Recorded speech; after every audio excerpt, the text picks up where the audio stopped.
दोस्तों, कैसे हैं आप लोग। आई थिंक हम लोग को मिले हुए भी काफ़ी समय हो गया और कुछ लोगों की मैसेज भी आने लगी है कि अब तो मतलब पढ़ने का मन ही नहीं कर रहा कि इतने दिन हो गए। लेकिन ये जो समय है हमारे पास, आज देखिए कि 17 तारीख हो गई और जैसे डीओ ने अपनी शेड्यूल निकाल रखी है, तो डीओ की देखे तो उनके हिसाब से ये जो है कि फर्स्ट वीक ऑफ सितंबर, और आई होप कि आपकी एग्ज़ाम सितंबर में हो जाए। अगर हुई रहती तो अब तक आपकी एडमिशन भी कंप्लीट हो गई रहती।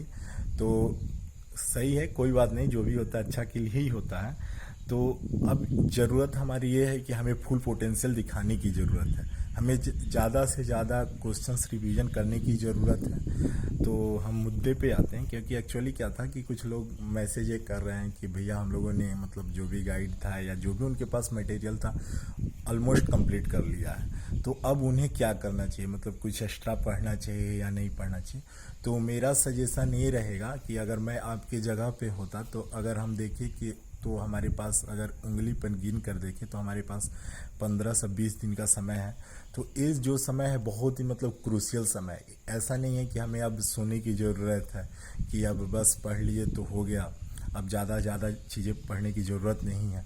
ठीक है, हमें क्या करना है कि हमने जो भी पढ़ा है उसको रिवीजन करने की ज़रूरत है। एक हमारी मतलब शेड्यूल होनी चाहिए, एक टाइम टेबल होनी चाहिए, एक मतलब अब एक्यूरेसी लानी है। हमें क्या करना है कि हमने चीज़ों को पढ़ा है, अगर हमने कंसेप्चुअली पढ़ा है तो हमें क्या करना है, बस उसको ये है कि हमें शार्पनेस होनी चाहिए कि उसमें अब धार देने की ज़रूरत है। तो एक कब होगा कि अगर हम क्या करते हैं कि अपने एक शेड्यूल बनाते हैं डेली बेसिस पे। जैसे जैसे आप क्वेश्चंस जब सॉल्व कर रहे होंगे, हम उस समय भी बात किए थे कि प्रीवियस ईयर क्वेश्चंस सॉल्व करने के पहले आप क्या करें कि टाइमर फिक्स करें, और टाइमर फिक्स करने के बाद से आप सॉल्व करें कि मतलब आप 2 घंटे में कितने क्वेश्चन अटेम्प्ट कर पा रहे हैं, और खुद आप मतलब सेल्फ एनालिसिस करें कि कितने क्वेश्चंस आप कर पा रहे हैं, कितने गलत हो रहा है। तो आपको ये भी है कि आपको ये भी ध्यान में रखना है कि मतलब हम क्वेश्चंस आप जो होना चाहिए एक्यूरेसी सबसे ज़्यादा होनी चाहिए। मतलब जो भी हो, सिली मिस्टेक्स तो होती है लेकिन एक्यूरेसी पर हमें फोकस करनी है। तो ये कब होगा, ज़्यादा से ज़्यादा हम क्वेश्चंस करें तब होगा। और बहुत सारे लोग बोल रहे हैं कि मतलब अब सोना भी आ रहा है कि एक चीज़ को बार बार, सही है कि एक चीज़ों को बार बार देखते देखते मतलब कोई भी रहता आपके जगह पर, हम हो या कोई भी हो, सबके साथ ये होता। लेकिन हमें अब ज़रूरत है ज़्यादा से ज़्यादा रिवीजन करने की। आप अब कोई ज़्यादा किसी चीज़ की ज़रूरत नहीं है। अगर आपने गाइड अगर ईमानदारी से सॉल्व किया है तो, और प्रीवियस ईयर क्वेश्चंस आपने अगर की है, तो आपको अब एक आइडिया भी लग गया है। और आई थिंक मुझे बताने की ज़रूरत भी नहीं है कि आपको क्या पढ़ना चाहिए। लेकिन फिर भी मैं आपको बता दूं कि आपके जगह पे मैं रहता तो अभी क्या करता, या मैंने जो किया था। तो हमें क्या करना है कि अभी ज़्यादा से ज़्यादा क्वेश्चंस प्रैक्टिस करनी है, और वो सोर्सेस कुछ भी हो सकता है आपके पास। जो आपने गाइड रखा, वो क्वेश्चंस को जो आपने बना रखा उसे बार बार रिपीट कीजिए, उसे बनाइए, याद भी हो जाएंगे, और आपने पढ़ा है तो ज़्यादा समय भी नहीं लगेगा।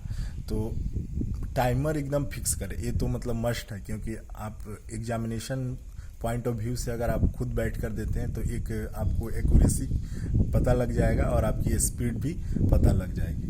फिर हम बात करें कि न्यू टॉपिक्स पढ़नी चाहिए नहीं पढ़नी चाहिए, तो मैं कहूँगा कि अगर आपको लगता है कि कुछ चीज़ें जो मतलब बाकी रह गई है, तो आप उसके लिए भी समय दे सकते हैं, 1-2 घंटा दे सकते हैं। बाकी मुझे नहीं लगता कि ये ज़्यादा माथापच्ची करने की ज़रूरत है, जैसे मैथ्स को लेकर था कि भैया करे ना करे, या अगर हमारे पास समय भी नहीं है तो अगर मैथ्स आपने नहीं भी किया है तो ठीक है, आप उसके लिए फार्मूला वगैरह देख लें कि इम्पोर्टेंट फार्मूला जो होता है, बेसिक चीज़ें 2-4 क्वेश्चंस आती है, उससे कोई ज़्यादा पैनिक होने की ज़रूरत नहीं है। हाँ, सबसे ज़्यादा ज़रूरत है अभी जीएस और जीके की।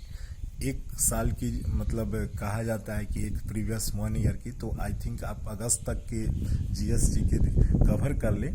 और उसके लिए सोर्सेज कुछ भी हो सकता है, स्टडी आईक्यू है, मतलब यूट्यूब है, या मैगजीन है, ये सारी चीज़ें, या एक मैं हम लोग कैचअप की बात कर रहे थे जो फैकल्टी में मिलती है सिंगल पब्लिकेशन की। तो जो दिल्ली के हैं तो उनको लिए तो अवेलेबल है, लेकिन जो दूर दराज के अगर नहीं भी है तो कोई दिक्कत नहीं है, आपकी कहीं से भी सोर्सेस आपकी कुछ भी हो सकती है। और आपने जब तैयारी कर रहा है तो आपने बहुत सारी चीज़ें कवर भी कर ली होगी। अभी सिर्फ हमें रिफ्रेश करने की ज़रूरत है, जिसे कहते हैं कि धार देने की ज़रूरत है। और आप देखें कि आपने अगर नोट्स बना रखे होंगे तो नोट्स से ही पढ़िए तो बेटर होगा। अगर नोट्स नहीं बनाए हैं तो आपने हाइलाइटर से हाईलाइट की होगी चैप्टर वाइज, वो पढ़ें। वो उससे ज़्यादा से ज़्यादा मतलब चैप्टर को जल्दी से जल्दी निपटा लें। एक दिन में 2-3 भी निपटा सकते हैं कि जल्दी से जल्दी कवर करें। फिर उसके क्वेश्चंस को भी करके देख लें कि कितने आप कवर कर पा रहे हैं या नहीं कर पा रहे हैं। फिर आप अगर देखें कि जैसे हम बात कर रहे थे, जैसे कॉन्स्टिट्यूशंस को देखें तो कॉन्स्टिट्यूशन में आपको क्या होना चाहिए कि जैसे फंडामेंटल राइट्स है, डीपीएसपी